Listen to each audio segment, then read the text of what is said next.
Okay, hello everybody back. Uh, Today we are going to continue the general introduction to the SLAM. Quickly I will discuss what we've seen last week, then we dive it more in. Today we are going to talk about the important challenge that during whole semester we're gonna solve. First we discuss what are the real challenges in the SLAM algorithm.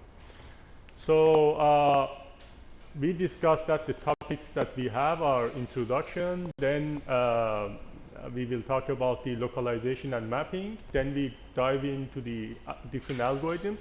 We start from base filter, we talk about Kalman filter, extended Kalman filter, uncentered Kalman filter, particle filter, and continue with occupancy grid mapping, the graph-based approaches, ICP, iterative closest map, that we use it for 3D construction of the map in the environment, hierarchical approaches, odometry-based approaches, and we will move toward the optimization and more algorithms like OrbitSLAM, that is one of the famous and the most strong algorithm that we have in SLAM area, simultaneous localization and mapping. So we introduced 3 books, but also I forgot to mention there is one useful book that later I will introduce and talk about it in detail when you're gonna implement the code, the examples, whatever I'm talking in the slide, the equations, the algorithms that I'm explaining, mostly are implemented already here. It is pretty decent step-by-step book that for example, we will study the Kalman filter. Then after you understand what's happening there, you will move to the book and same example, very similar example already implemented there. You try to re-implement it first, plus there is Python code. Plus then later I will give you some assignment that you need to work on it. So as I mentioned last week, you need to know programming topics. You need to know you need to have some math skills and know the basics of the mobile robotics. In this chapter, we are talking about the basic introduction. We talked about what's the robot, what's the mapping, what's the mobile robot, what's the fixed robot. We talked about different famous robots and general introduction of spot and stretch and simple robots that we said doesn't matter which kind of robot we have. If it's just mobile, then we need SLAM algorithm to solve the problem. Different kinds of robots that we have and we can apply SLAM algorithm like walking robot, swimming robot, running robot, whatever the robot that is mobile. And in the environment, we talked that we can have 2 types of environments, indoor, outdoor. Because of that challenge, because of the scenario, the challenge can be different. Of course, we would like to have general purpose robot that can work in either environments, but usually for now they are split into 2 in different challenges and competitions. So different kinds of sensors, we will dive in some types of sensors. We will also try to formulate it in math form in order to be able to use it in our algorithms. But we have vision, and we have sound sensors, tactile sensors, force sensors, and distance sensor that I last week generally described it. We had a look at general structure of a robot. Whatever the robot is, we said that we follow the sensor, electronic, mechanic, and controller that you basically already knew in advance. We saw the hierarchical level of how robotic system is working in driver layer, platform layer, algorithm layer, then UI layer, that these are all connected together to launch a robot. That robot performs in the environment. But why we discussed this? Because we wanted to see where the SLAM is. The SLAM is located in this part here, and we are going to dive in one of the algorithm layers in robotic system. So then we answered the questions, where am I? Robot asks himself or itself, where am I? That the answer is robot localization. So imagine here, robot is somewhere. If asks, where am I? We say the answer is the algorithms in area of robot localization. Then where am I going? The goal determination, and again localization, and how should I go there? The answer in this question was motion planning. So all these and the answers moves toward to show the importance of the Islam that we discussed, and we said for understanding Islam, there are multiple topics that better to know and we need to know actually.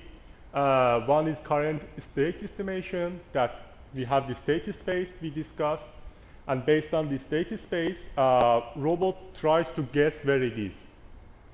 So current state estimation, we talked about localization, the same, and we said there are two types that today we are going to clarify them. Then we have the mapping. Mapping means that when robot is moving in the environment, we want to construct a map. And today we will see what kind of maps we can have and what are the applications, how we can use them. Based on those relevant topics, we said we have the Islam, that Islam is trying to do both together, simultaneously localization and mapping. Meanwhile, we have some topics that also we discussed, like navigation and motion planning. There are relevant similar topics that we need to know, and we need to be able to distinguish when studying, when reading different papers and understanding them.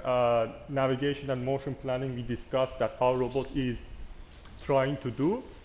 But generally, as we said, SLAM is most importantly focusing on localization and mapping, and finally we have the SLAM. You can see the robot there that moving in the corridor and localizing different landmarks or different objects where they are. Based on that, robot can say, okay, where am I? Answer, where am I? And construct the map of the environment. So we discussed quick what is the background, and we saw the evolution of the robot control. Why? Because it was very important for us, because we are going to use the probabilistic robotics at the last stage, that is the most advanced stage that currently we are, and we will see what it is. We try to actually, in whole course, we try to formalize it. We try to first bring it into mass form, then try to engage some algorithms to solve it. Then in the definition of problem, we say we need to clarify the objective of the mapping and localization. Why? Because the objective can be important if we have a robot that is moving in 2D environment, on the surface, on the floor, and we need to construct 2D map of the environment. That's different from the flying robot that is flying outside.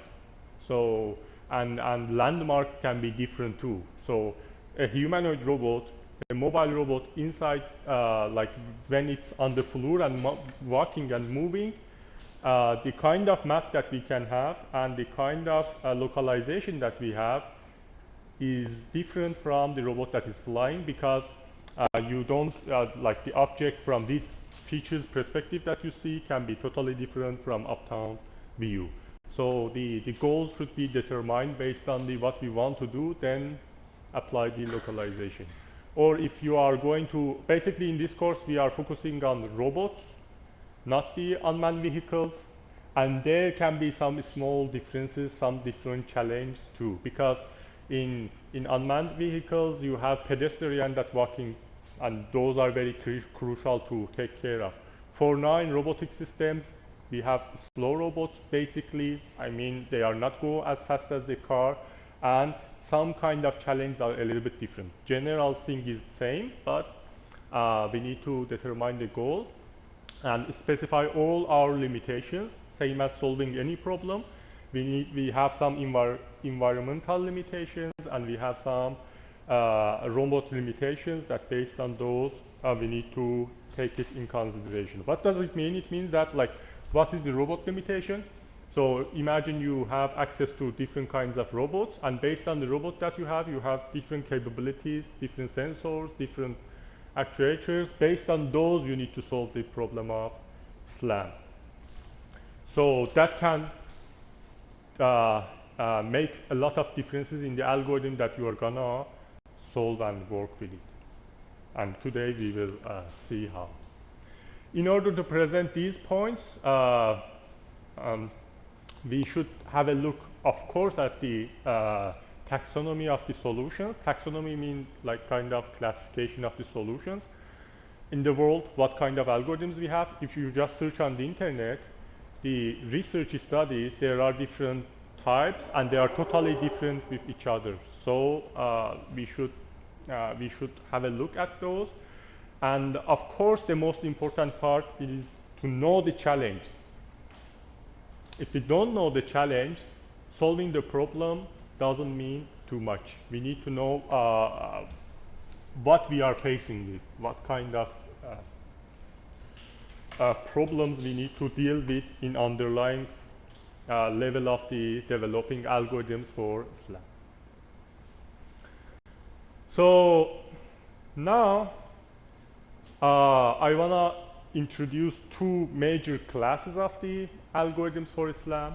One is visual, second is odometry.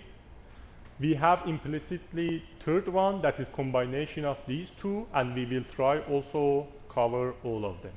What is the visual? Visual says, okay, use the landmarks and different objects, try to localize or construct the map of the environment by robot. So what kind of sensors we have for that? Of course, the obvious one is camera.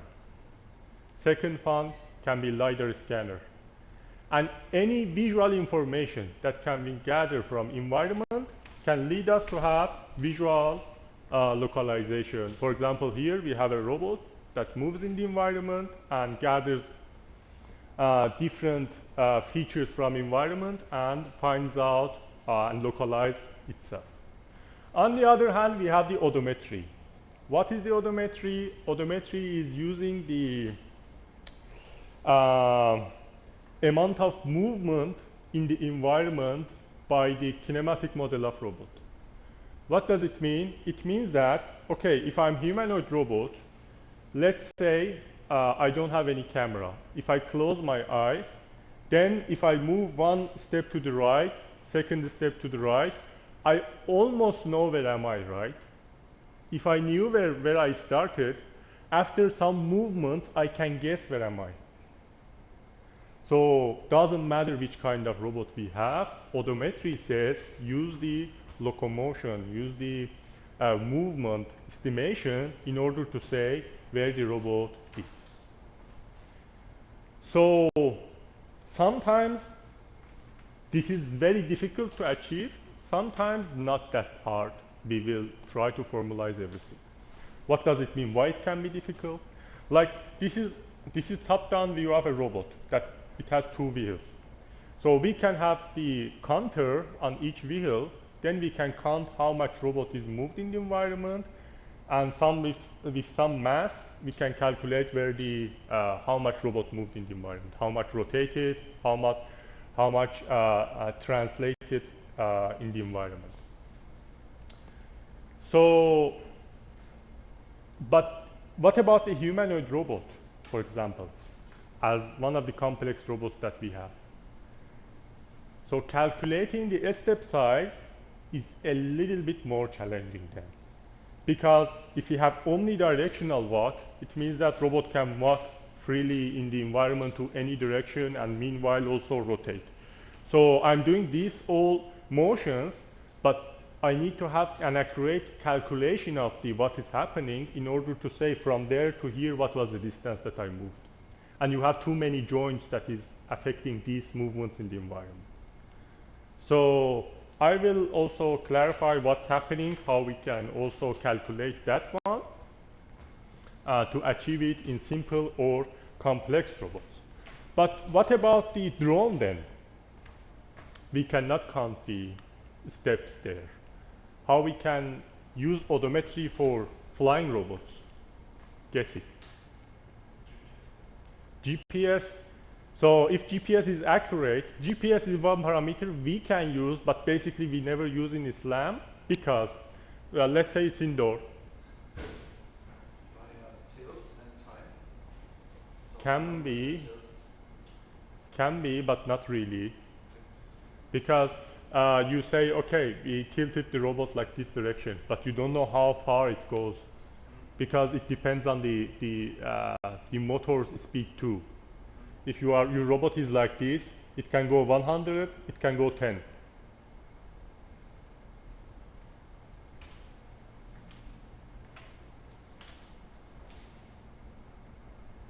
Any guess? Ingram, any guess?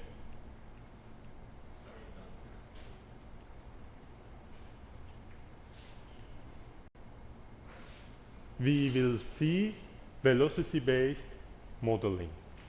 We can calculate the velocity of the robot based on different sensors.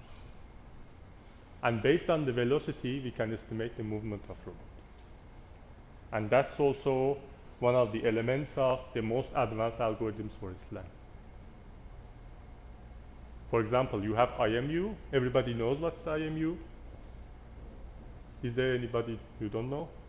You know what's the IMU? Who knows what's the IMU? Raise your hand. Who knows what's the IMU? Ingram, you don't know what's the IMU? Oh. Okay. So we have IMU sensor in robots that is very common to use. What does it mean? It means that, so you can, if I want to explain in simplest form, you have IMU that is like kind of a sensor. Let me say this is the, so consider this is the IMU sensor, okay? So you can understand amount of the angle of the sensor. Based on degree, you can read it in X, Y, and even rotation Z. This is three-dimensional IMU. That is very common to be used in different kinds of robots. And plus those three that we have, this X, Y, Z, we can have amount of the velocity of movement per X, Y, Z. So 3 for angle, 3 for velocity. For now, so far 6. We have 9 degree of freedom IMUs too. That gives you more information, more parameters. But for now, just consider the 6.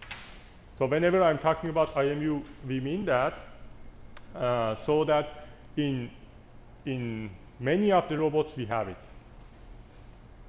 And when robot is moving in the environment, and if you have IMU, that can be merged with, like IMU can be as third element that can be merged with odometry and visual, and all three of these can help us to localize and map the environment.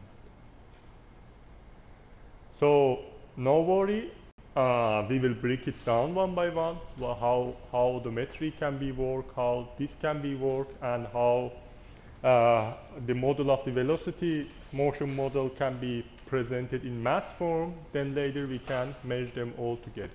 Any question so far? No? So I'm explaining some elementary topics sometimes that in my view, you already know it. If you don't know, please ask it. Feel free to ask. Because if you don't ask now, after 2-3 lessons, you don't understand anything more. All the time I'm going to refer back to those, and the things that we are going to use. If I want to every time explain, it takes very long. Because of that, please feel free to ask anything that you don't know what it is.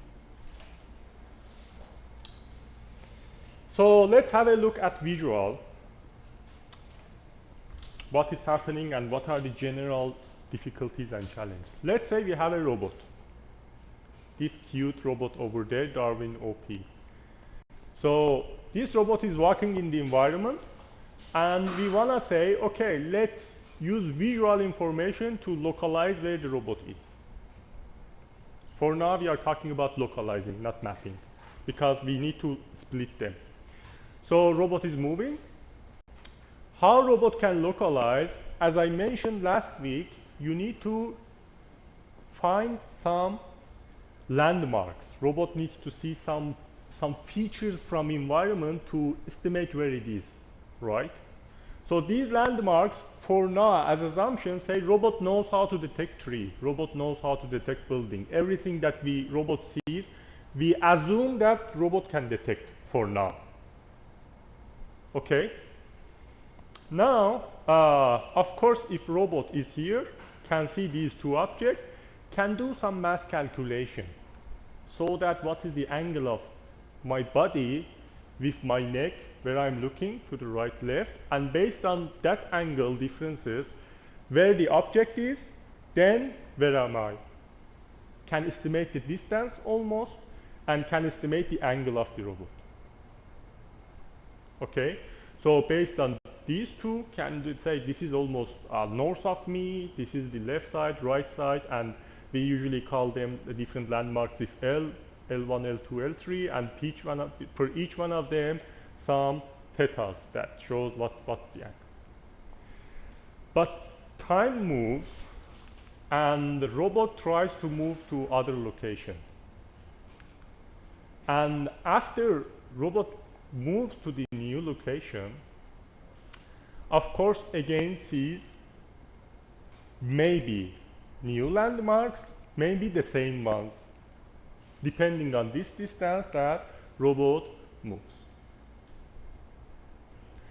And we will now talk about this is huge challenge.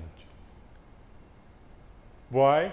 Because robot sees two landmarks here, moves there, sees exactly similar landmarks. And are they previous ones or new ones? And you will see that we have lots of challenges like this today. We will discuss them. We need to understand them well, then try to find solutions. So time goes and robot moves again. And this time, robot sees this landmark and something new. And still we don't know that this was this one or this is another new building. That we will clarify. But whole scenario is like this. Robot moves, sees some visual information, tries to localize, moves, sees some visual information, tries to localize, and it is inside the loop. Again, new location.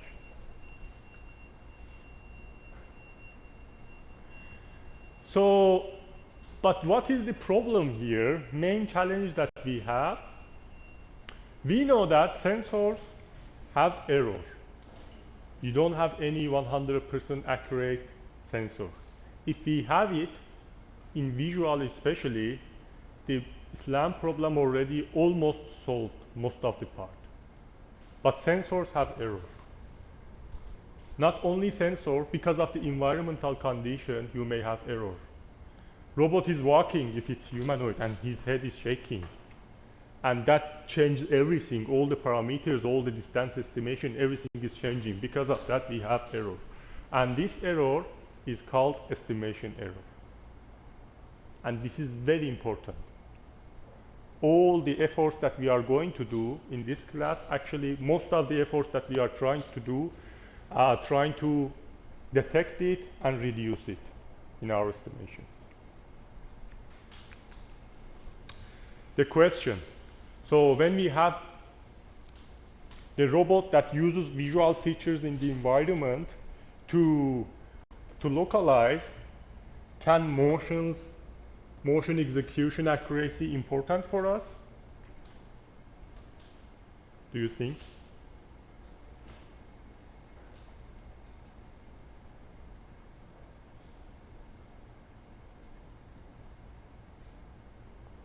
Depending on the algorithm that we are using, yes, it can.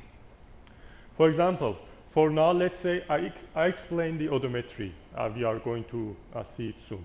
But in visual, my algorithm says, okay, that laptop over there is 2 meters far from me. So I want to go 1 meter forward with visual information, with visual odometry, with visual localization. I say I'm gonna go 1 meter, but my motions are running wrongly. Instead of 1 meter, I end up 1 meter 10 centimeters. Then that 10 centimeter is the error that I have that can affect the expectation of the visual estimation of the where I am. So let's say again 2 meters. Let's assume that the distance is quite 100% accurate. Visual exactly can detect it. But after some movements, if my movements have error, then my estimation shows something wrong. It is expecting like the laptop somewhere else. And we don't know. Now that also makes confusion. We don't know the error was from sensor, the vision, or sensor error was from the motion execution. Doesn't matter about the odometry. So when your robot is moving, can ruin everything if you have error for visual localization. Any question? Is it clear? Okay. So let's have a look at visual demonstration of the problem also. We have the robot here. This is the robot, and this is the where robot is heading toward, like here. Then really robot like rotates and moves here, and from there rotates and moves here and moves there. Like this is the real movement of robot. But the estimation can show somewhere else based on the visual information that comes. Why? Because if we assume our sensor are very accurate for detecting visual information 100%, that is impossible. But our visual information says that robot must be here.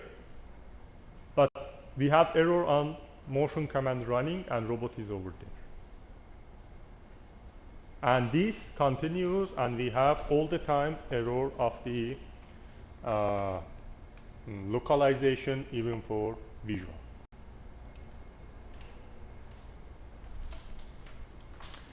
So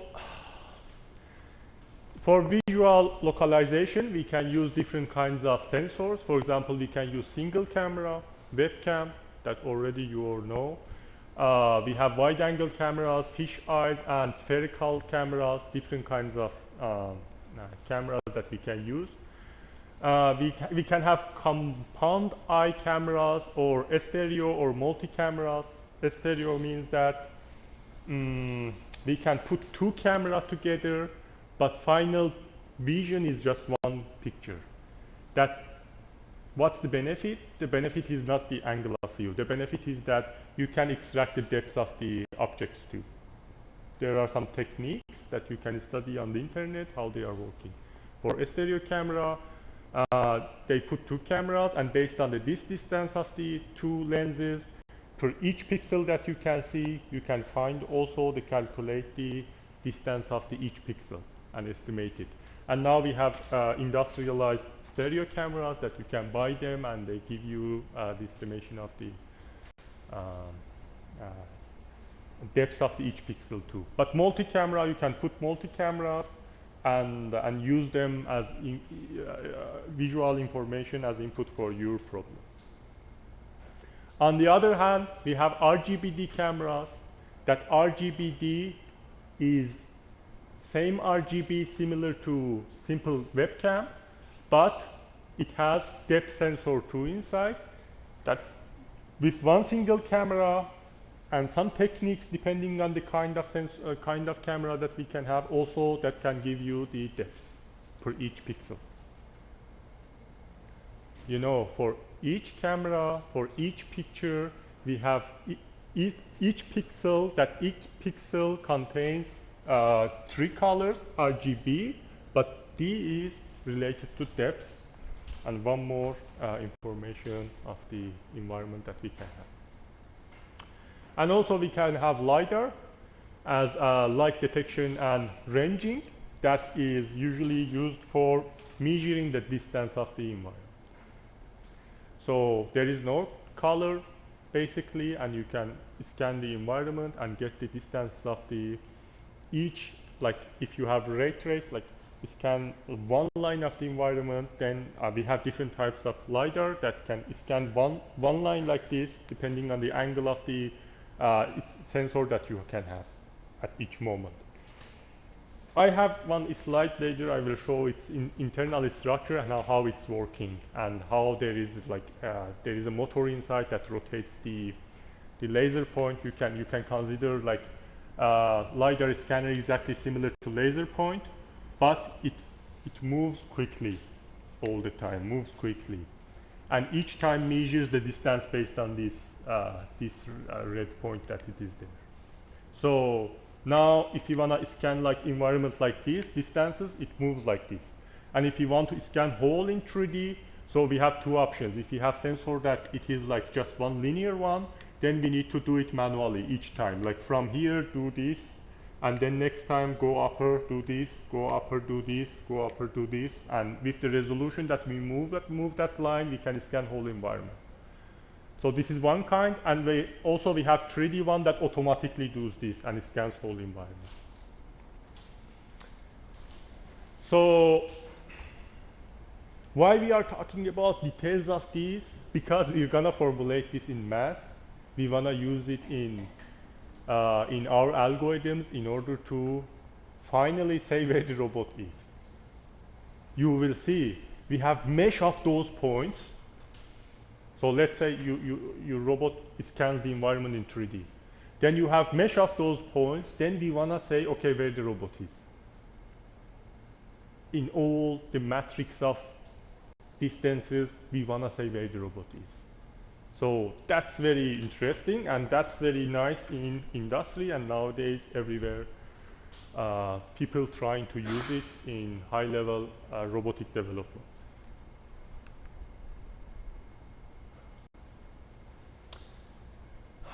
For visual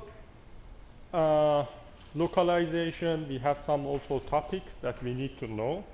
For example, sensor fusion. Who knows what is it? Sensor fusion says, okay, let's say my robot has not only one type of these sensors. My robot has like 2 of these or 3 of these. Then, for example, I have LiDAR and I have single camera. How can I connect these together? How can I say, okay, my robot vision sees Tony, this is student over there. My webcam sees him. And my LiDAR scanner also gives some distance from there. How can I merge these two, combine these two information together? That's called sensor fusion. Very interesting topic, research study in the world also. Just Google sensor fusion. Go to the Google Scholar, search sensor fusion. You will see many algorithms over there that how we can do that, how we can merge those information together. So in addition to, in some techniques, if you study, you will see that in addition to visual sensors, we also can merge it with inertial measurement unit or IMU, so that it can give you more precise vision of the environment. What does it mean? It means that, let's say I have a webcam, and this webcam looks at the environment, and I can move it. And if I have IMU here, this can give me a lot of information, right? Based on where it is looking and the velocity of movement. And if I can merge IMU information that I told you, it can give you the angle of the rotation and velocity. With this camera, how important it can be for especially SLAM algorithms. Because then you don't have single camera that looks around. You have IMU that can give you a lot of information what is happening in the environment. How we can merge these together, we will also discuss IMU combination with in form of sensor fusion. or etc. The same sensor IMU can be merged with LiDAR, can be RGBD, or any kind of visual sensor that we can have. It can be merged. Okay. Now, for few moments, let's forget about the visual. We want to talk about now odometry, second part of information that we can use for our robot localization. First of all, we need to consider the estimation error of the odometry. I already explained you what is the odometry. I'm walking in the environment, and if I can measure how much I walked, I can estimate where I am. This is very clear. What is the problem? The problem is the estimation error. And this estimation error comes from where? Comes from uncertainty, comes from slippage, comes from motion execution accuracy, comes from my sensor reading accuracy. All these together can cause error of the movement. So that we see the same example here, that our estimation is different, but here is based on the odometry. So in previous one we were talking about the movement, but here reading of the information, not just specifically just motion execution that we were talking about last example. Here the combination of all those can cause error. That the most important part is the accumulating error that finally can happen.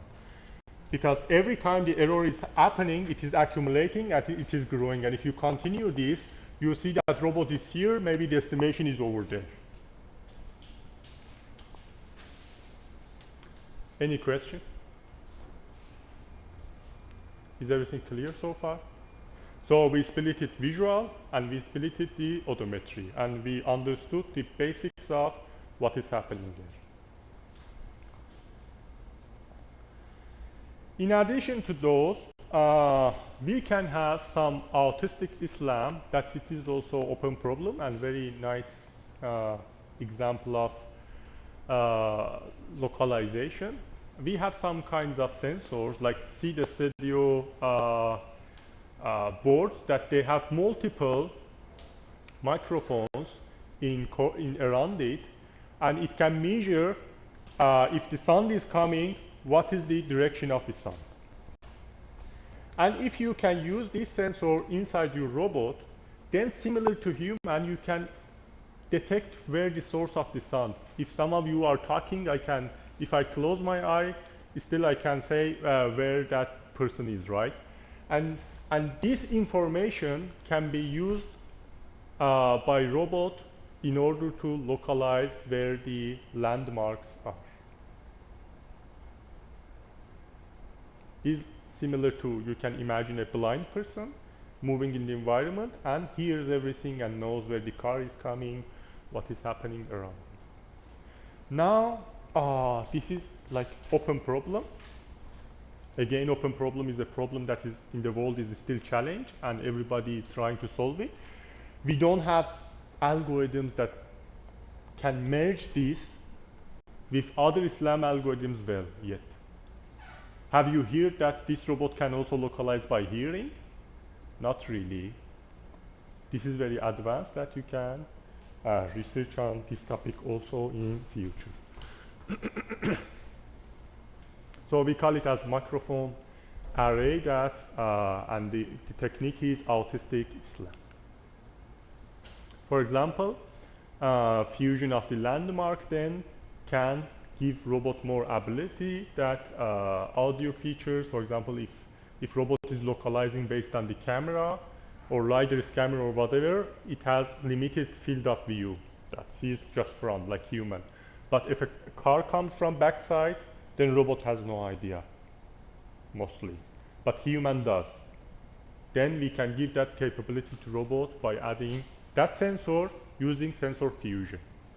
And how it can happen, we will try to open it later. Of course, we have to go to math, have to go to algorithms in details, how it can be come to our system and how we can merge it to be used.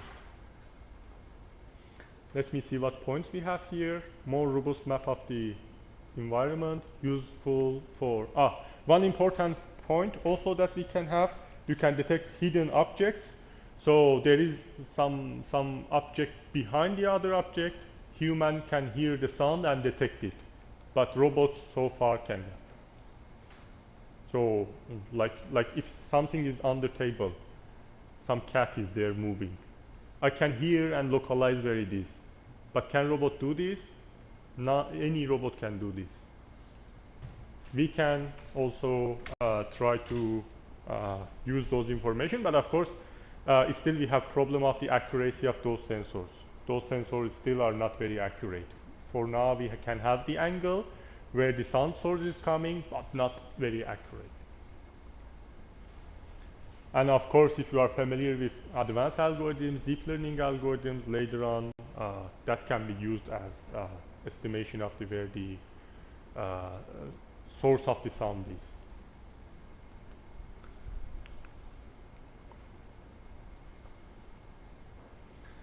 So we said we have the localization that needs the map, and we have the map that needs the location, and this was chicken egg problem. They need each other.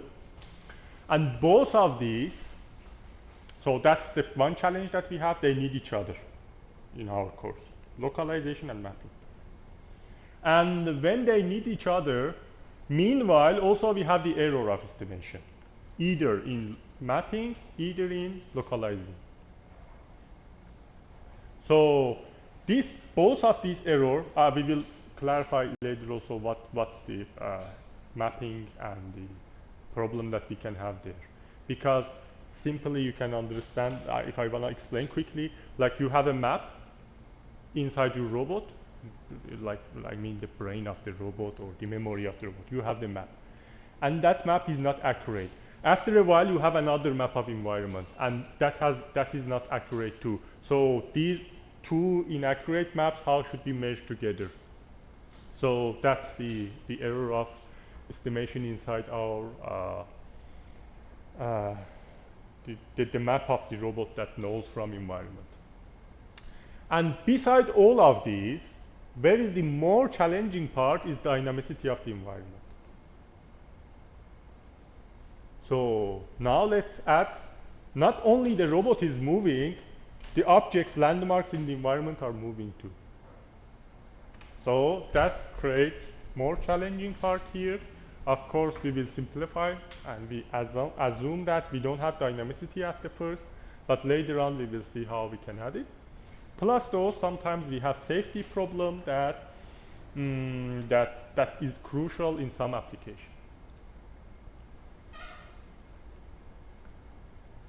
For example, car application or robot is moving in the home. Let's say you build a robot that works in the home environment, and there is a kid there. Then they should not fight each other, right? If robot wanna kick the kid, then the mom comes and kicks the robot. And as engineer, you are developer, you will be punished.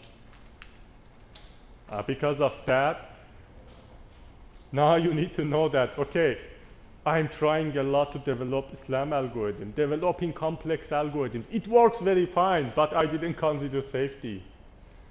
And my robot is doing something that, like kid is like, big human is different from kid. Like kid tries to push the buttons, play with the robot, jump down, throw something, then you need to consider it in your techniques and algorithms.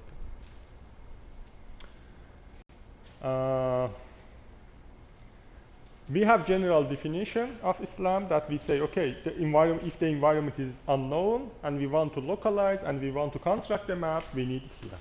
That's the solution. So what are the applications? Already you know, we have home robots like service robots. We have sweeper robot that needs to sweep the environment, like this robot is sweeper. We have entertainment robots that they try to play with other people. Of course, they need, if you have a robot that tries to play with different people, if robot is on the table, you can have some sensors to, okay, don't fall down, but it's better to have the map of the environment. If you want to do interesting things, smart things, better to be able to localize where it is and construct a map. Then robot can memorize where was the charger, can charge itself. This is very nice application, for example. Or then, like, there is a pen and you want to ask robot, go bring me pen. If robot is able to construct a map of environment, then can know where the pen is. This is next level of robotic applications. If you wanna move to the next, don't stay on stupid robots just if else is some distances, if this is stop or like very simple robots that we have, we need to move toward that direction.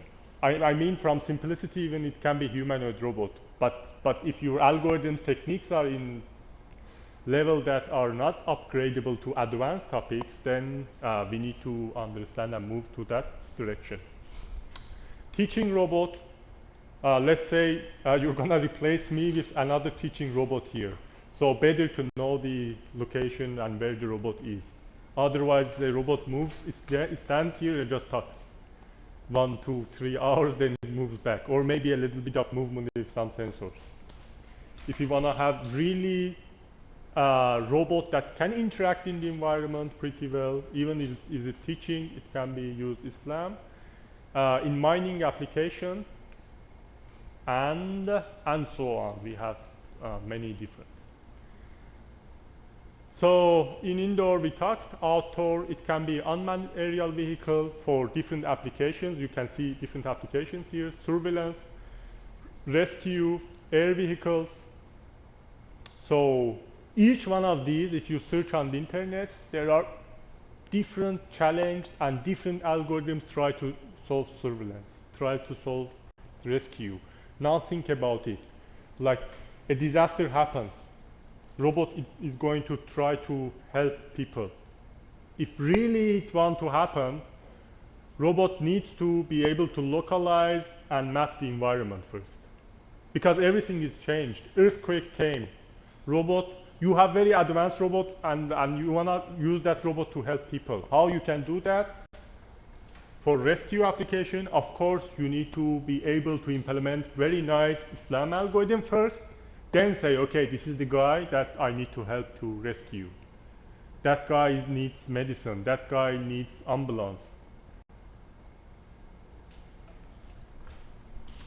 So also, we have space robots. You can see the Robonaut 5 here. This is from NASA. And couple of years ago, there was big announcement, competition. I think $2 million for the competition that everybody could join. Like you could have make a team to join. That the challenge was like there was a simulator for Robonaut 5 that you needed to program it in order to do some missions in the space. Then team was competing against each other, and the winner had the chance to go and program directly the robot and work in NASA to test the algorithms. And if it was successful, they were going to use it in space applications. So why we are talking about this? Because we have same SLAM problem there too, right? The environment is unknown. Robot needs to localize where the things are and map the environment, and then it start to do something. So this shows also importance and how important it is in future. Of course, we can have different kinds of robot, and most importantly, that is like now is applicable and we are luckily able to use and try it, is self-driving cars that Tesla and Elon Musk are doing a nice job there, but still we have lots of challenges that haven't solved yet, and it can be improved.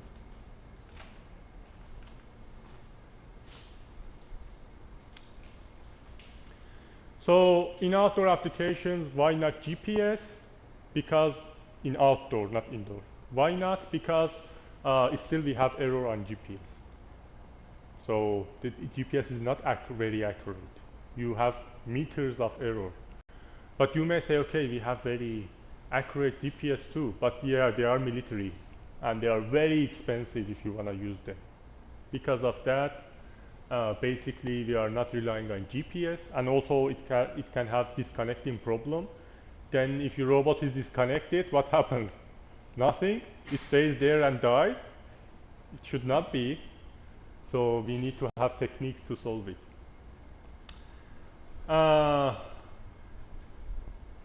We have noted that meanwhile we are doing and solving this problem, also robot needs to have robust navigation and positioning system that can, as I mentioned already, of course we have the problem of mapping and SLAM and localizing together, but also robot needs to move in the environment in order to do something and construct the map and localize. And that moving, how you want to say to move? Think about it, how you want to say to move at the first beginning. So you need to also have nice navigation technique over there that I will introduce some. You will see in 3D, and I will introduce some tidy algorithms that how, let's say, okay, I'm a robot and my localization is very nice. One of Islam course students developed it, and that works perfect, okay, for localization. And my mapping is worked very well too. The other student from this class developed it, and it works 100%. But now, okay, how to construct a map of environment now? Just seeing like this is enough, seeing like this is enough. Of course it is not, maybe I'm here. I want to construct whole the map of the environment. So I need algorithms, strong algorithms to say what to do at each condition and at each state. So you can see simple examples here that like you can, if you have very cheap small robot with 2 wheels, very small one that it has one single camera, very cheap camera, you can construct the environment like this, build environment sample like this wherever you are, then put some tapes over here, color tapes, then try to use like OpenCV libraries to detect those lines, then try to construct the map of the environment. This is the simplest example that you can do it yourself. Whatever robot that you have that is moving in the environment, put a camera, put some tapes, and use libraries or develop the code to detect some lines, then you start to construct the map. This is kind of very simple example of localization and mapping. Here we have a video of how it works with drone robots. Let me play it. It is a little bit more complex with 3D environment. You can see that drone is over there flying in 2D dimensional, in 3D dimensional, and it has the LiDAR scanner, and it scans the environment. You can see the camera here and the camera from robot, the other camera, and the SLAM technique that they apply to construct the map of the environment. And these green ones are the LiDAR scanning like this, as I told you, one line of the scan just.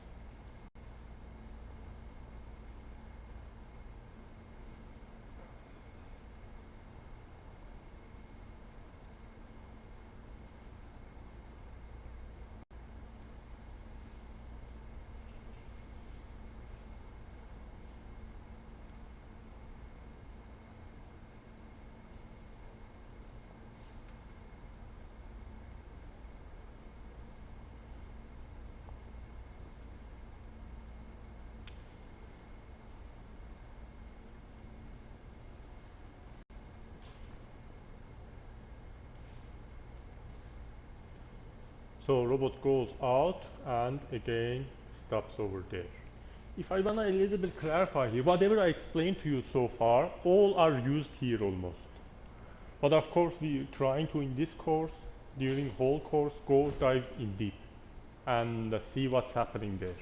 And as much as we can, try to even understand what's happening. There are many things that are happening here, and if you look at the code, it's like big code. But anyway, like here, we will later see, for example, talk about the occupancy grid mapping techniques. What does it mean? You will see that, okay, we can grid, make grid of environment, and if we have our sensor can just measure the distance like this point, we can construct a wall over there, and we can assume, okay, so when you detect something over here, of course it is connected to somewhere, and we can say, okay, this cell is occupied with that one, and construct 3D environment like this and simplify the problem. I just want to give you intuition of what's happening in simplest form. But of course we will see also much more advanced algorithms like ICP that we said, and that's trying to merge 3D construction of the environment and merge it together. We will talk about. Any question here?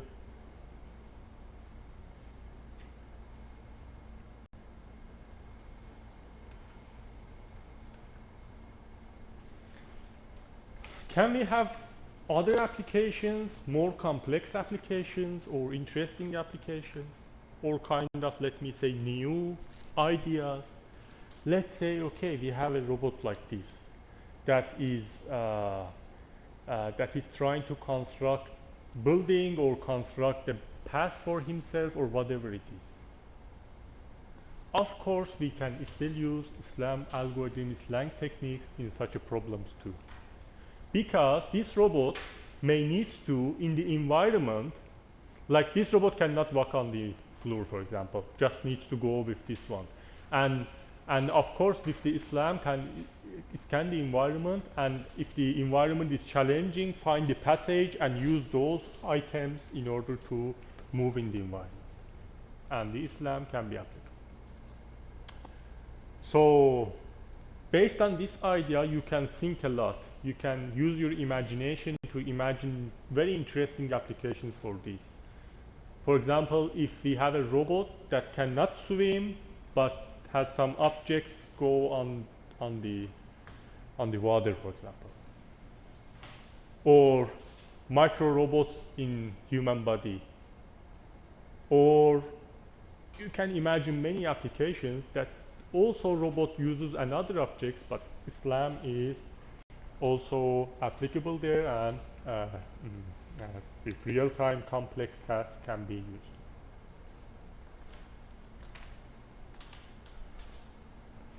Okay, let's talk about the more challenging parts of the SLAM now. I gave you a little bit of introduction what is happening, but let's see in more details. We have the robot. This robot sees landmark 1, 2. Then robot moves in the environment and sees this one. First question that I explain is, okay, is it L2 or not? From this different perspective sees, and maybe looks like a little bit different, not exactly the same. Is it same landmark or not? Who knows how we can solve this?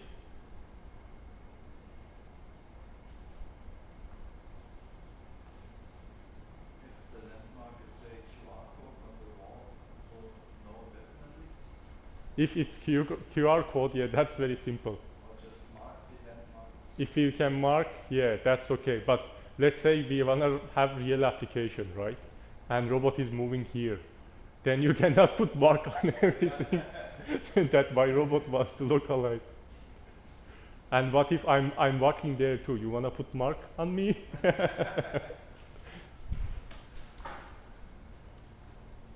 Any idea?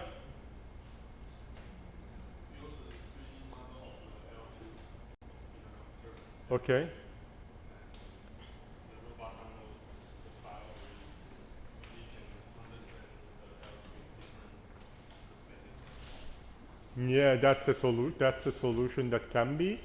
But the answer is like, in order to be able to do this, we have different courses.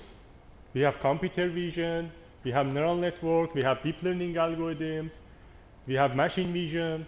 all these different courses, all these different algorithms based on the what kind of problem that we can have are applicable on this problem. And still this problem haven't solved completely yet. We have algorithms like 90% accurate, 80% accurate, 99, 95% accurate, but it is not solved completely yet. We will see in this course, okay, if we have this problem, how we can guess it, not just only based on visual information. Now you should like spark in your mind, okay, so how we can do that? Now if my robot is here and move like 1 kilometer or move 10 centimeters, can that landmark like fly if I move a little bit? Or if I move a lot, that can be changed.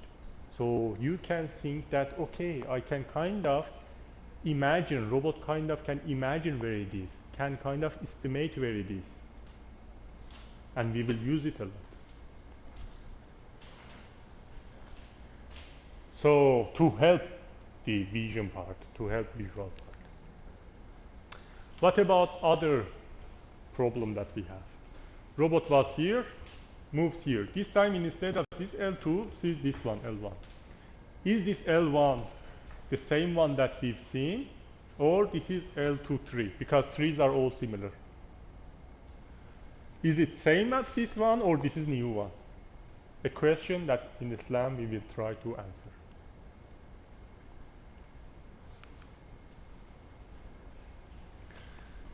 Then we have, okay,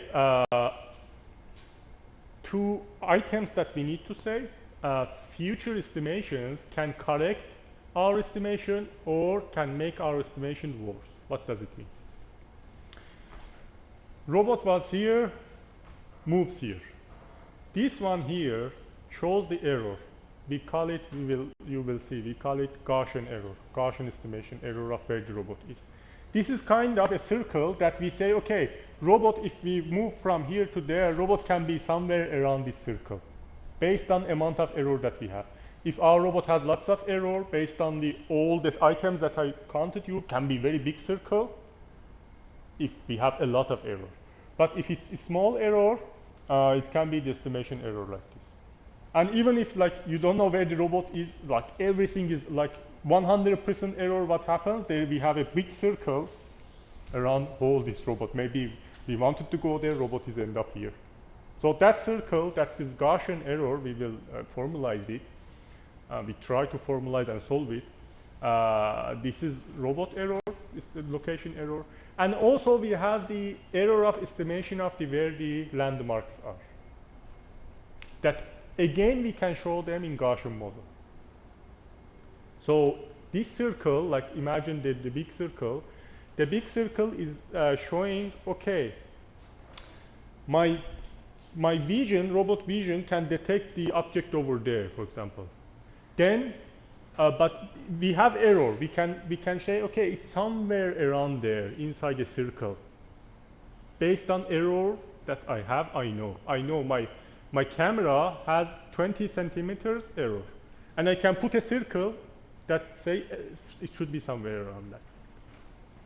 This is that one, and we say, okay, if robot in next move goes there and can estimate this more accurately, the circle can be shrink smaller, and based on this smaller one, we can correct all our estimations. Or if it gets worse, it can ruin everything. So based on these changes during time, this can change our localization and mapping. You may think, oh, what does it mean during time it can change? Any idea? We will see, no worries. Of course, that's also important. We will see that, yeah, our robot is moving, during time, my estimation, these circles can be changed. And our objective, one of our objectives is try to make it smaller. Either for the objects that we detect and for the robot that we detect. We have static error for sensor, but we want to try to estimate to make it smaller.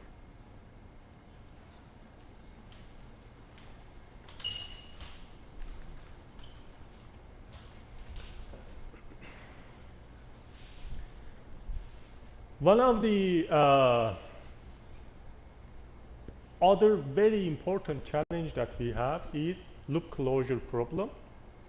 Loop closure problem is very famous in the world, and in Islam is playing critical role. What does it mean? It means that robot is moving and seeing some landmarks, and moving again, seeing some landmark.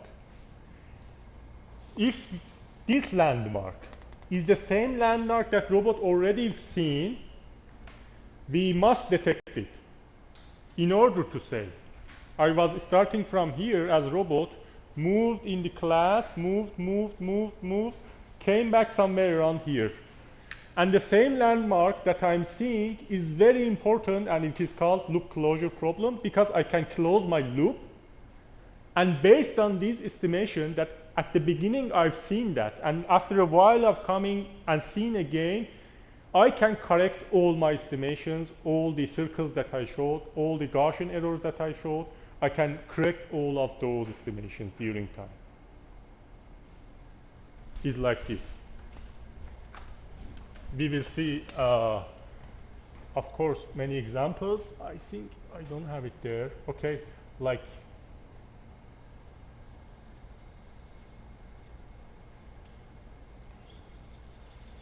so robot sees this object and moves. But my estimation, this is the real path. But my estimation, the algorithm that we have, can be like estimate like a little bit of error at the beginning of the motion, vision, or whatever it is. Then rotating. Then like this maybe. Then maybe like this. This is very common problem in algorithms that we will develop, even the advanced one. But this is very important as loop closure, because if you know that this is this one, then you can know what to do almost. We will see with math how we can do that, how we can solve this, how we can, if we see this over here that was there, how we can deal with it.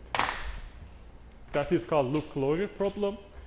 It's still open problem. You can publish papers on this, study on it, proposed learning algorithms, deep learning algorithms, reinforcement learning algorithms, whatever you know, you can engage here to solve it and make it better, just in this slide. And we will, of course, since the problem is a little bit complex, at the beginning consider that we can detect it, no problem. We don't need to solve it. We imagine, okay, if we see that the object landmark 1 that we already seen, we know it. We can just match it. But later I will introduce some techniques to also deal with that problem.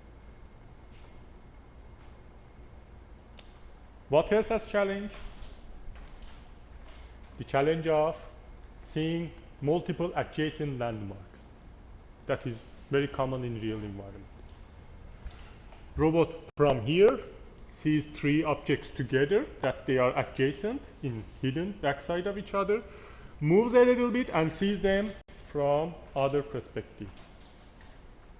Then we say, okay, which one was which one, and should we consider whole as one landmark or each separately? This is also computer vision, machine vision challenge that we have, and it is existing in SLAM too.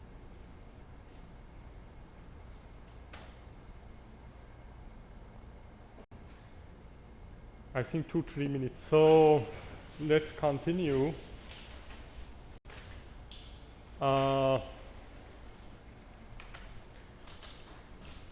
we were talking about the challenge of SLAM, and we saw, okay, what kind of problems that we may have. We talked about the multi-adjacent problem, that when you see multiple landmarks in the environment, how to detect which one is which one. In computer vision, I will introduce some that you can see, okay, instead of talking about the landmarks individually. We can extract some features, go to our features of the environment and try to extract features and talk about everything based on the features of this information, not just exactly precisely the landmark itself. Later we will see that's kind of clue for solution to how to deal with those, but sometimes still you need to detect it separately. We have uncertainty effect of the, another problem is uncertainty effect of the finding landmark. So this uncertainty effect can be troublesome. Robot is here, sees some landmarks, moves to point 2 and sees these 3 landmarks. And as we discussed together, there can be some estimation error of the object location, like these 3. And what problem that can happen is here. Next time, like this is one time. Next time robot moves and comes here. Now the question is from robot side, if robot sees 2 of these, based on this error that we have, even based on that error, robot needs to answer, was that these 2 objects or these 2 objects? These 2 landmarks or features, doesn't matter. Were these 2 or were these 2? Again, I'm coming from here. Robot comes there, sees these 2, even can see these 3, doesn't matter. So when robot comes here, needs to say, okay, it was these 2 or these 2. And why this is happening? Because this Gaussian model and the error that we have.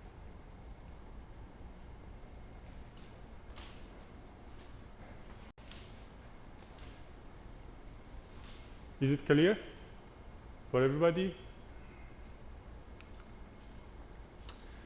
So of course we want to generalize the detection of the robust features, and it's still also this is open problem to find very accurate and nice features of the environment that is robust and works every time. Also, you know, we have the challenge of the environment light change, the dynamicity, and many parameters that we want to also, we prefer to have it, and this is also open problem. So whenever I say open problem, that's a field that you can go research, study for your master or even PhD, and even for companies. These are challenging companies, big companies like can be Amazon, can be Google, can be whoever is working related, unrelated topics.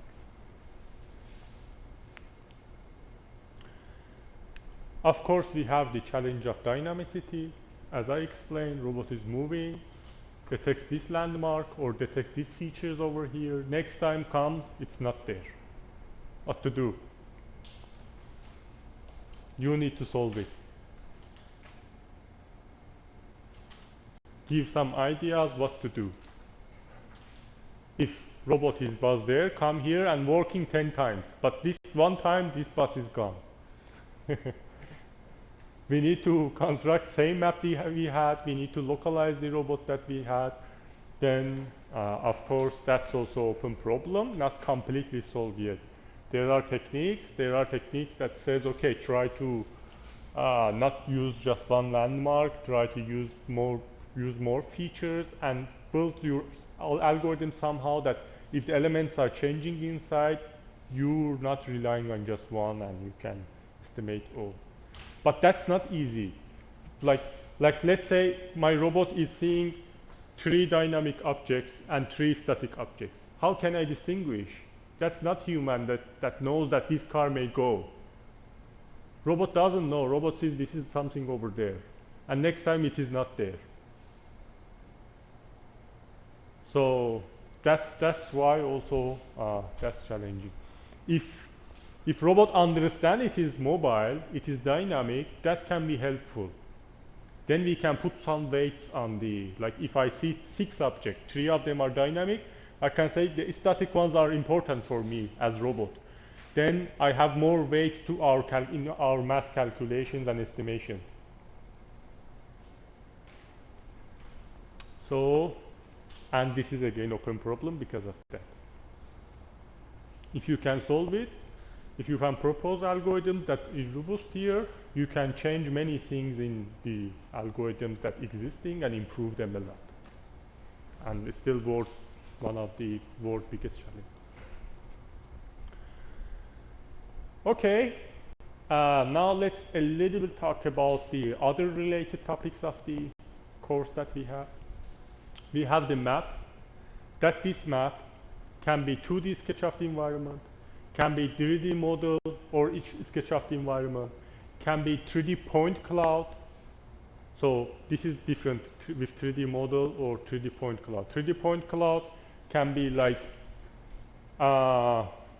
everything that you can see in the environment, robot can scan and can, in 3D environment, we can, per each one of the things that you can see as distance, can point put a point over there in 3D space. And you can imagine all of whatever see, the ulterior surface of each object will be as a point in 3D point cloud, so that you can imagine in 3D environment you have the same environment. So this is basics of the 3D modeling, the animations, and of course the construction, the map, and the output of the LiDAR scanner. Some of you guys I know have it in the laboratory. After you scan it, we can construct 3D map of the environment. We can have surface, just only surface of the existing objects, or we can have some techniques to also give the mass of the object and what is the object also, not just only surface like 3D or surface. And we have feasible roads to move in the map that also can be included as a part of map. I know maybe it becomes a little bit complex, this part, to understand it, but let's say your robot constructing a map only based on feasible roads. That can be my objective. I don't care, is it chair or some whatever it is. I just care where I can go. This is very important technique in SLAM. Just we can construct a map based on where is it feasible for my robot to go. That's it. So this is kind of map that we have. In next slide, we will see visual some examples, different class of the maps that we can have. And the path is list of coordinates that generated based on that map. So when I'm referring to the path, I mean usually that the coordinates, the points that robot can move on the map that we construct in SLAM. We have some notes. Let's see what we have. Always assumptions are important to what we want to do. You see, based on the sensors, landmarks, what we want to do. And more details of the environment usually needs more computational power too. It means that I can have a map, construct a map based on the tiles that you can see, just step-by-step tiles. Is much more simpler than the map is constructing 3D point cloud of the same room. So constructing those two maps are totally different techniques, and depending on what I'm going to do, can be very applicable. So think about it. 3D point cloud differences with having just the 2D tiles of this environment. Think about the sensors that we can have to detect it. Think about the techniques that we can use. The computational complexity, what does it mean? It means that you're writing some code, some for loops to understand what's the path. And if you have 3D point cloud, it means that per each point you have a pixel on 3D environment, and you have millions of those in just here. Then how you can understand what is the path in between those? No one says you where is the applicable path. You need to write some code to detect it. And you have point cloud, and even you don't understand the differences of the floor and the ceiling. They are just points on the space, plus a lot of error. So that's the note that also we will see. Of course, we gradually need to formulate everything, not just talk.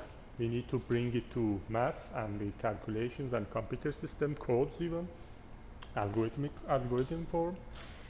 So there are starting point that these are the must that you need to know, the basics that we will always refer to, talk about too. First of all, we have series of observation.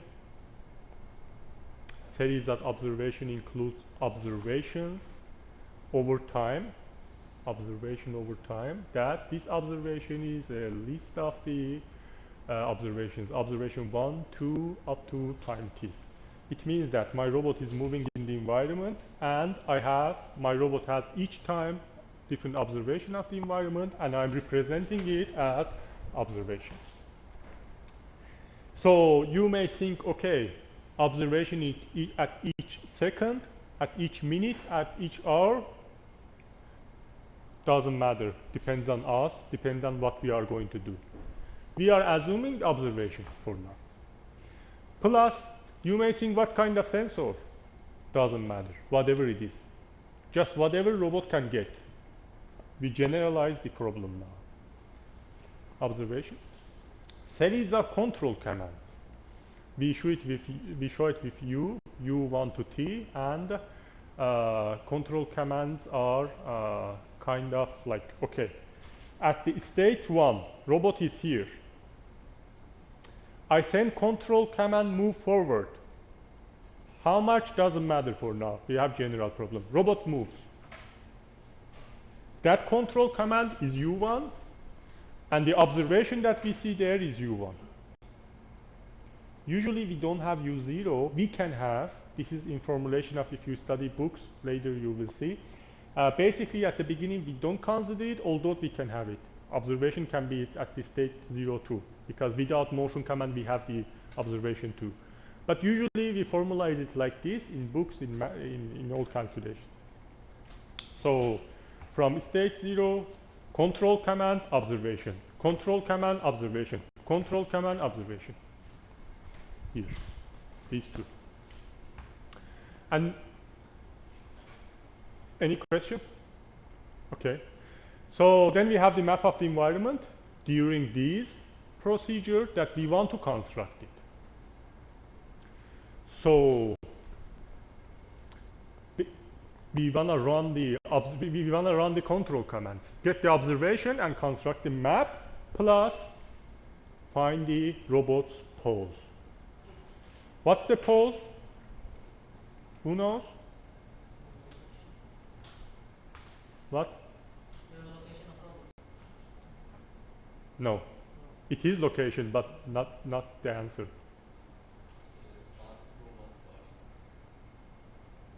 Robot's body. Robot's body? What do you mean? Arms and No. Robot pose is important to know. So we have two terms, position and pose. They are different. Position means where the robot is in X, Y, or even Z, if we have 3D environment. Robot pose means not only X, Y, Z, but also where the robot is heading to. The angle of the robot.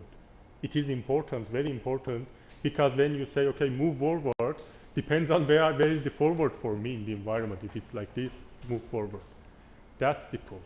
So what we want to do, we want to, based on these two, also get the robot pose. That we show it as x's. X0 to t shows the pose of the robot. So each time you're running the command, motion command in your robot, you get observation and you want to construct the map and you want to find the pose of the robot. So this is whole problem that we are going to solve in mathematical form. And all these will be always we will use these in the math stat calculations that we have. So as I explained a little bit about the error and the probabilistic error, I said that, okay, you running motion command and robot moves somewhere in the environment a little bit, then you have estimation of the error based on the sensors from odometry or visual. both of them. That where the robot is, you can put a circle somewhere around there. And that can be shown as a probability. And that probability, like if the robot is here, real position, can be shown like this. Why it is like this? This shows more certainty. Like if the robot is here, more certainty, and how goes to the corners, the certainty is decreasing.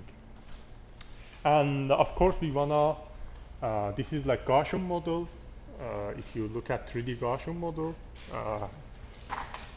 we have the Gaussian model that shows we can represent where the robot is and how far we go. The probability of the being there is getting lower, and how much we are in the center, it gets higher. We will also explain it soon in details much more.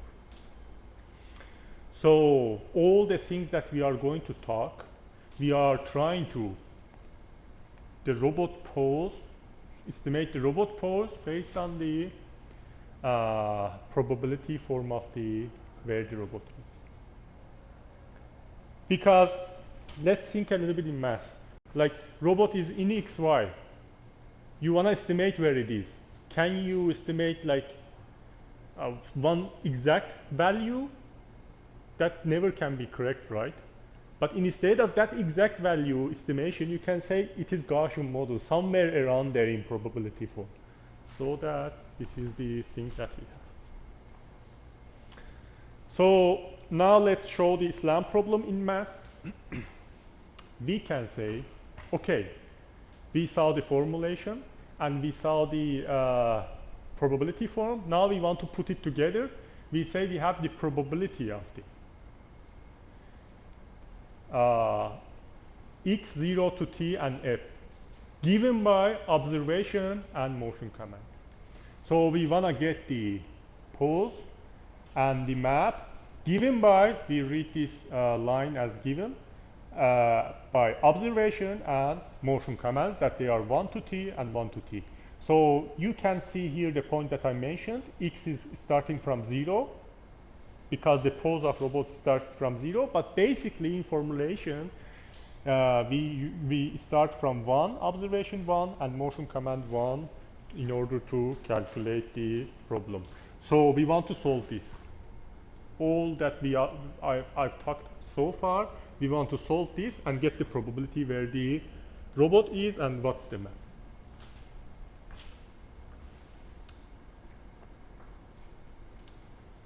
So I've written here for you guys later when you study. It means the estimation of probability distribution of the path and map by given observations. Because why this can be called as path? Because I told you the many poses, we call it as path, so that if we have all of it, we can call it also the path of the robot movement in the environment. So it means that if your robot moves in the map, in the environment a long while, then we want to estimate where it was and construct the map also meanwhile. So we're saying based on what we want as output, we can define different techniques to solve this problem of the SLAM. Any question?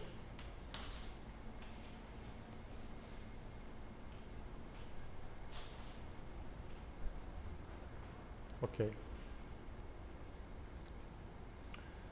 So how we can show it in graphical model? The graphical model of the SLAM can be visible like this. We have the xt, the current pose of robot. Then we run the motion command. Based on that motion command, we get the observation. And observation can come from both the state of the environment and can come from the map itself too. What does it mean?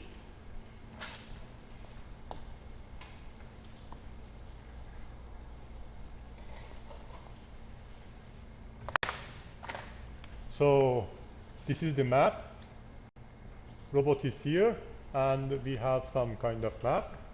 And this one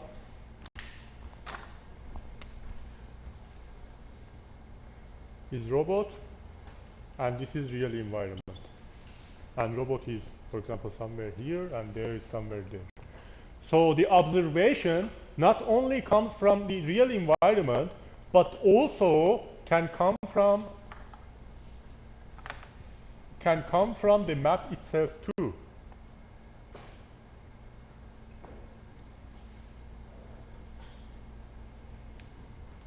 Right? Also, we need to see how to use those two information that comes from real environment, comes from map, how accurate which one it is, when we need to rely on real environment, when we need to rely on the map. If you want to simply say, okay, this is like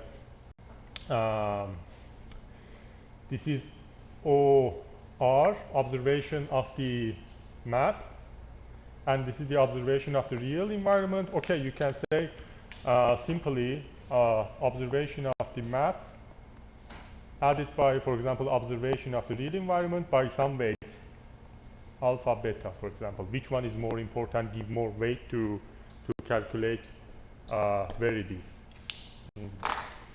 in simplest understanding form. But of course, we cannot do that directly.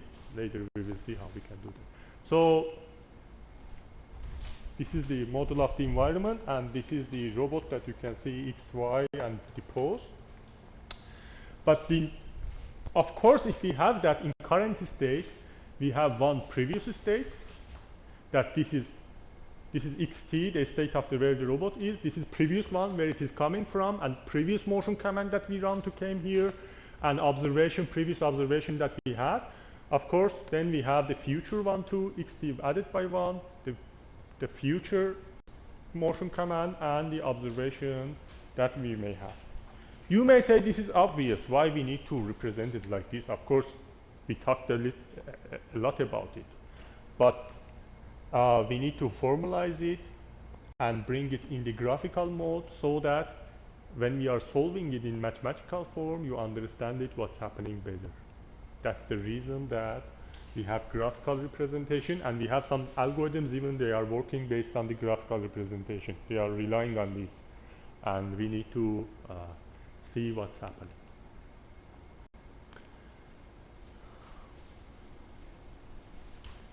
Now, let's make the problem more dramatic. What is the dramatic part? We can classify SLAM algorithms into two general approaches. One is online SLAM, second one is offline SLAM. What does it mean? It means that, everybody listen, pay attention to me. So I'm here, I can start to move as robot and come back here. Then, when I finished, construct the map and localize the poses that I went through. This approach is called offline if I do after finishing. But if I want to construct the map every time and after each moving and localizing, this is called online SLAM. The techniques are quite different.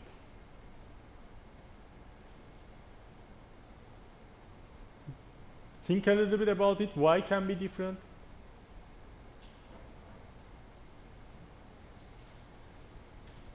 It's like one time you can see everything, then you want to construct the map in offline SLAM. That's easier, kind of, can be easier, but that's offline. That's not kind of, you cannot use the map meanwhile that your robot is moving in the environment. But in some applications, that's quite useful because you can achieve better results, but that's offline later. On the contrary, we have online map, that online SLAM. In online SLAM, a robot is moving in the environment, and each step tries to construct the map and localize the position of the robot. That we have two branches for it. And basically in this course we will talk about the online SLAM. Mostly we move toward online SLAM. If you know about optimization or the optimization algorithms, those usually goes to offline SLAM. But they are very strong. They can be work very well. But also we have some advanced techniques that trying to merge these together. They say, okay, I have the online, but in some points after some time I can apply offline techniques to improve it too. And if you want to show the online, we show in this form, not x1 to t. In previous time, we saw general problem x1 to t. Here we have probability of the xt and m, not the pass, just the pose. Here, if I go back, here we have the pass, general problem of SLAM. We wanted to find the probability of pass and the map. But here, we have the probability of the pose and the map based on the observation 1 to t and motion command 1 to t. And based on this, we only have this part over here, not the whole graph like this. I mean the calculations are mostly relying on this. And in next chapter, we will start with base filter that we will see the assumption is like this and goes on.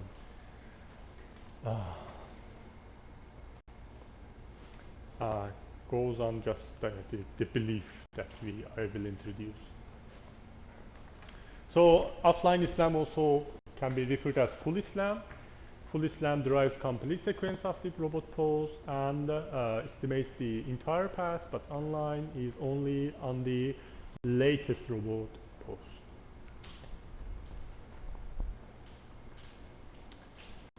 So, of course,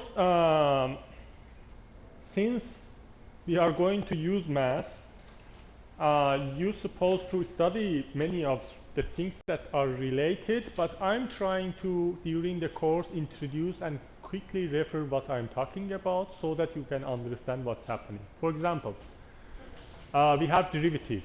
What does it mean? Because we are going to use it in our equations a lot. We have integral. What does it mean?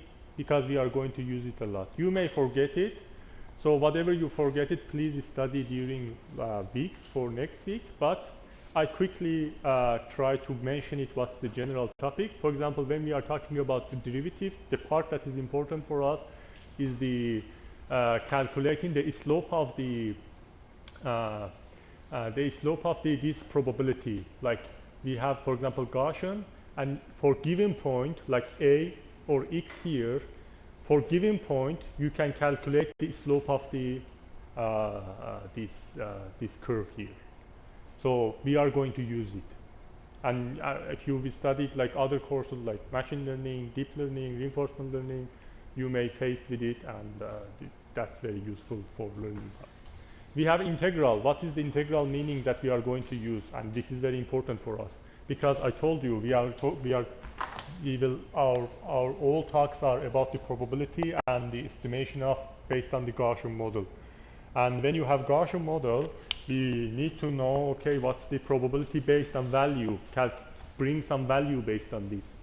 And that's how you can do that. You can use it integral. And in integral, you can say, okay, if we want to say the integral of the function fx between b and c shows the area under this part.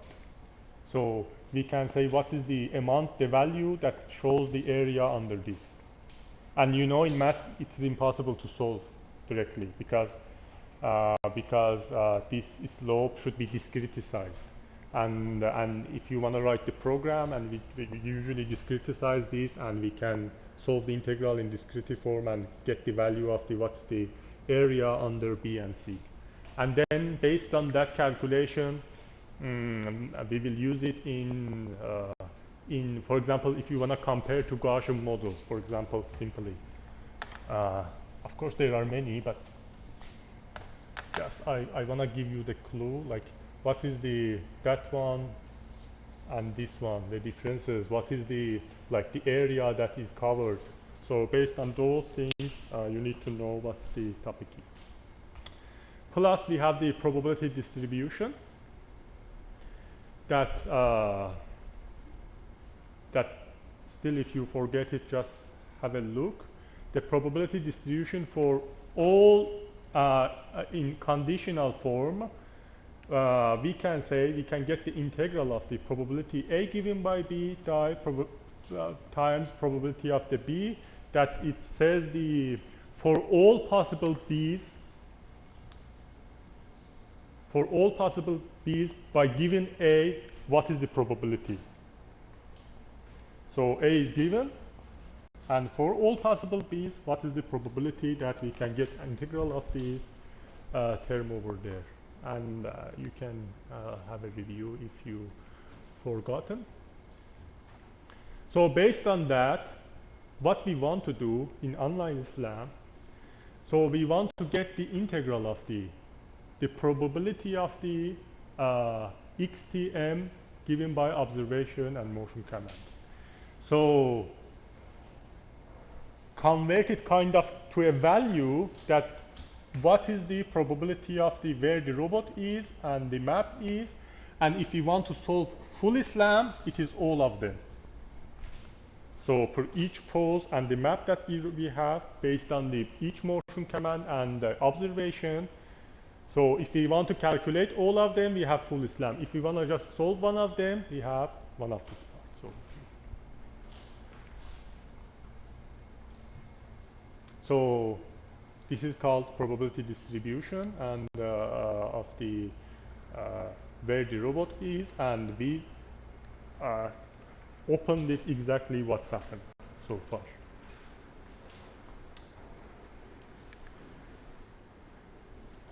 So about that we will talk more. We will extend it and use different algorithms to do that. Let's talk a little bit also about the maps. We have different kinds of map. I mentioned a little bit. We have volumetric SLAM, like point cloud. So volumetric SLAM can be as point cloud, and it shows the volume of the environment. So this is the scan of the LiDAR scanner. This is the robot in our lab, and this is me. That robot scanned me by a LiDAR scanner, and you can see that it is point cloud of environment. That's one kind of map that we can have in 2D form or 3D form. We can have feature-based map, that the feature-based map detects the features of the environment instead of having the volume of the objects. Let's say in this environment, I just want to get the corners and edges of the each object. Then that's featured that I can extract and construct the map like that. We will also see this technique, how to really implement and how you can do that. So we can have known landmarks and unknown landmarks based on the map that we want to construct. Known landmarks, it means that we know the landmark exactly what it is, and we can detect it easily. For this class at the beginning, we consider like that because we don't want to solve that problem for now in the techniques that we are using. So we will assume that, okay, the landmarks we know at the beginning, but there can be unknown landmarks that we don't know what they are. Even a human, who knows what is this? No one. Okay, I mean no one human doesn't. They found it and they don't know. Even scientists don't have any clue what is this, right? And this can be valid for a robot for everything, because robot doesn't have any idea what is this chair even, unless we define it. So we can have unknown landmarks. We can have a static environment, dynamic environment. We talked about it. Which one is better? Of course, if we can cover dynamic environment is better. We can have real-time or non-real-time environments. That also, this is another class of the model, but you can kind of consider it is similar to online and offline one. the online and offline SLAM, or full SLAM, or online SLAM. Then we have the control part of the SLAM. That is another perspective that we need to know. Passive control, active control. Passive control it means that, like, I have a robot, I wanna use the joystick to control my robot, goes and come back. Then I say where the what is the locations of the robot and what is the map. That's called passive control. But an active robot needs to navigate itself. So also at the beginning, we don't consider the active control, that we don't take care about the navigation, because we need to break the problem and solve it small by small. Otherwise, it's impossible to solve. We have the class of the geometric maps and topologic maps. In geometric map, you have map like this from satellite. But this is nice, but it has a problem of the hidden passes, because like there can be some passes indoor that you don't see in this map. But we can also have topologic based maps that shows the connections, also just the links where they are connected to each other. So maybe you have a problem that you need to get the output as topologic map with robot. So, or maybe you have a problem that you need to construct something similar to a geometric map as robot. So as developer, you need to decide. We also can have much more advanced algorithms like SLAM with single agent that we talked so far, and also we can have multi-agent. What does it mean? We want to localize independently, construct a map, but finally the map is one map based on different robots that we have. Those can be humanoid, those can be quadruped, or hexapod, or drone, or whatever it is, different sensors, they are moving in the environment, and finally we can have one single map. So how to do that is multi-agent one. That is it also open problem that is a challenge, and this can be easily a PhD thesis for who wants to study, or this is open problem for companies, you know, and big problems. So I already talked about the related complex problems, like we have planning, we have design, that in design you can think how SLAM can be important. That's your thing, your imagination. Task allocation, we can use it in task allocation problem. Very diverse and big problem that I can say there are hundreds of sub-problems of task allocation. It can be robot to pick an object. It can be traveling salesman problem. I hope you know traveling salesman problem, and many application programs that are very well known in the world, and it can be used there. Dealing with the defects, dealing with the variability, and dealing with the inventory. There are also some relevant ones that can be combined and used with. And the algorithms that we have, first we will start with base filter, then that is underlying of all these algorithms. Then we go to Kalman filter family, particle filter, and graph-based algorithms. And all of them are going to use motion model and observation model. So what does it mean? We are going to use observation and motion model, combine them together with these techniques in order to achieve first simply localization, then later how to construct map. And we will see them separately.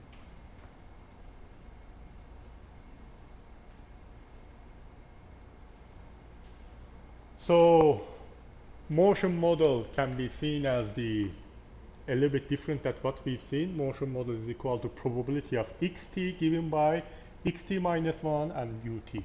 It means that, so my robot's current pose is based on the previous pose and motion command. Next week we will talk about it. That's Bayes assumption. I'm not going to explain now. And we have the Gaussian motion model that this Gaussian motion model is the distribution estimation that I explained a little bit there. These are as input. The second one, sometimes we can have like, this is the Gaussian distribution, but in some problems, sometimes we can have non-Gaussian distributions.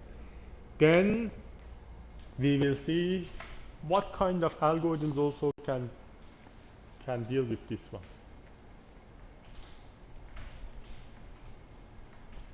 Why? Why we can have non-Gaussian distribution? Who can say?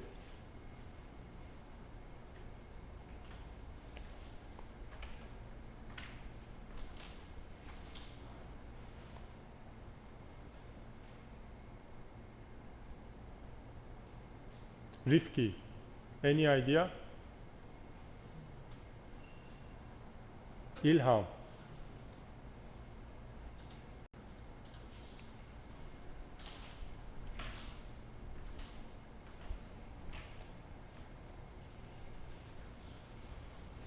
Ingram. Why we can have non-Gaussian distribution? You are master students. You should be very active.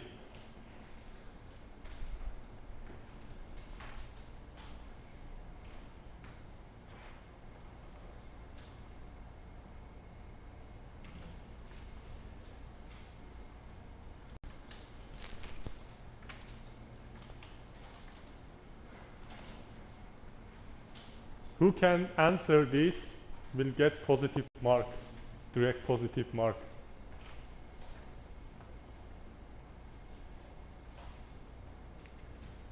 Maybe if we have outside factors that shift the robot position probability to a different point, so the distribution curve is asymmetric.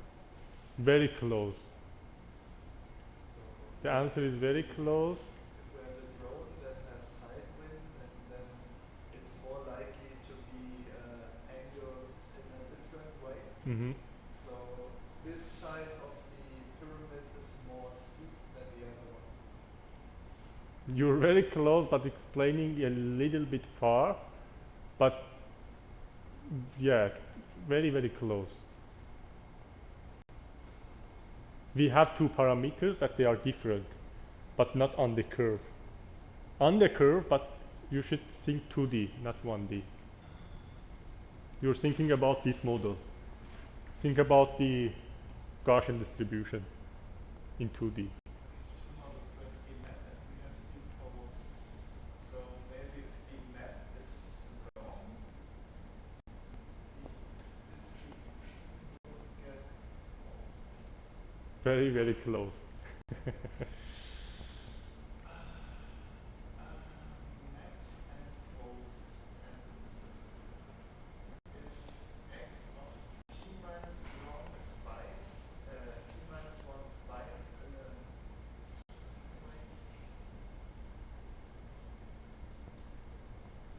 Very close, but I know what you want to say, but you don't know all the parameters. Okay, I can almost accept, but let's see. Yeah, because you're getting very close. Like, let's say robot is here. Okay. If I have rotation ability and move forward ability that I have, two parameters, right?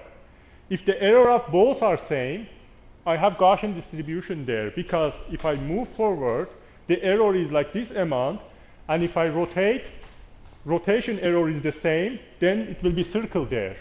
But let's say my moving forward error is too small. If a robot moves this too forward, the error is too small.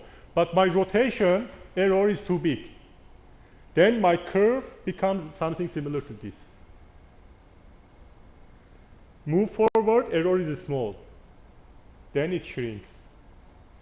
And this is not Gaussian anymore. It means that this is not this form of the distribution anymore. So you mean if the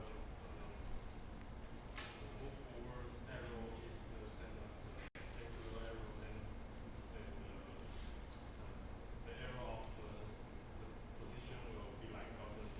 Yeah. Yeah, that's simple. Like let's say my forward, if I have motion commands, right? Two kinds of motion commands: move forward, rotate. Move forward, let's say for me 0. I have 0 error in moving forward. With millimeter accuracy I can run it. But I have a lot of error on rotation. Completely wrong, random. Then what happens? If I say move forward 1 meter and turn 0 even, then I maybe can be end up 1 meter around circle on the edges of myself, right? Wherever I can go, but 1 meter like here or there, if it's completely error. And this is the understanding. And if the error is lower, like 45 degrees in the rotation, like let's say we have minus, plus, maybe better write it here. Robot is here. If the moving forward error is 0, and if the rotation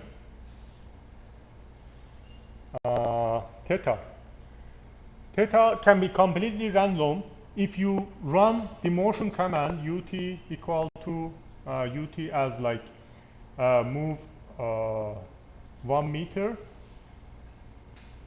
as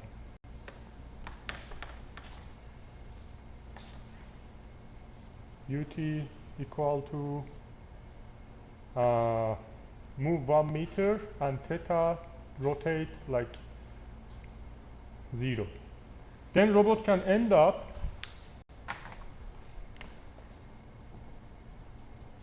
everywhere, somewhere after 1 meter error. But if the error is for theta is like 45 degree, then robot may end up somewhere around here with 0 error on the moving forward, with 45 degrees error on the theta. Robot may be here, end up here, end up here, end up here because of the error that we have. If you have some error here, for example 10 centimeters error here, then this can be somewhere around here. That this is 10. Right? Everybody understand exactly what's happening? So when this is happening and the error is different in these two parameters, then we don't have any Gaussian model anymore. That's not circle anymore, the estimation of the where the robot is. Because that can be the form of this Gaussian distribution says, okay, where the robot is.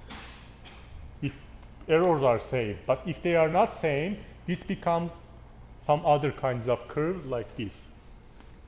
That it is not Gaussian, and we will see algorithms first how we can solve that problem. Then we will see that if the model is not Gaussian anymore, then how we can solve the next stage. So the single variable probabilities are both Gaussian, but the overlay of both is not Gaussian anymore in 2D. If they are different. Okay. Yeah.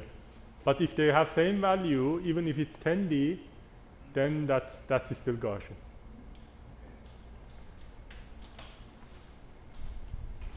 Okay. So where is my remote? Here.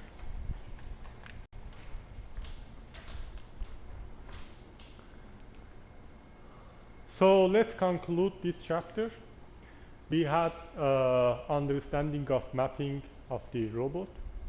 We discussed the localization problem with different characteristics, different types, and we talked about some application domains for SLAM. We've understand the full SLAM and online SLAM differences as very important because we have different algorithms in split directions. And we discussed the general problems that we need to solve with SLAM algorithms. Then we saw how the combination of problems can make challenge for us in SLAM. And finally, what the techniques that generally we can solve it that I introduced, for example, the mathematical representation. Then we discussed that there are some techniques like Bayes filter, Kalman filter, extended Kalman filter, etc. That next week we will start to dive in details of those with some examples, simple representation, and simple assumptions at the beginning. So that's it. This brings us to the end of today. If you have any question, feel free to ask.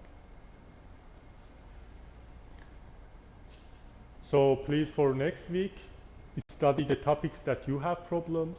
These are the ingredients that I'm not going to explain again usually. I'm just referring. If you don't know what's the pose, for example, what's the location, what's the Gaussian distribution, what I'm talking about, what's the online Islam, what's the offline Islam, you will have problem. That then becomes very complex to understand. Just have a review, quick 1 hour review during week so that you can get ready for next week and we'll start to have a simplest algorithm that we can have. Okay, if you don't have any question, thank you very much.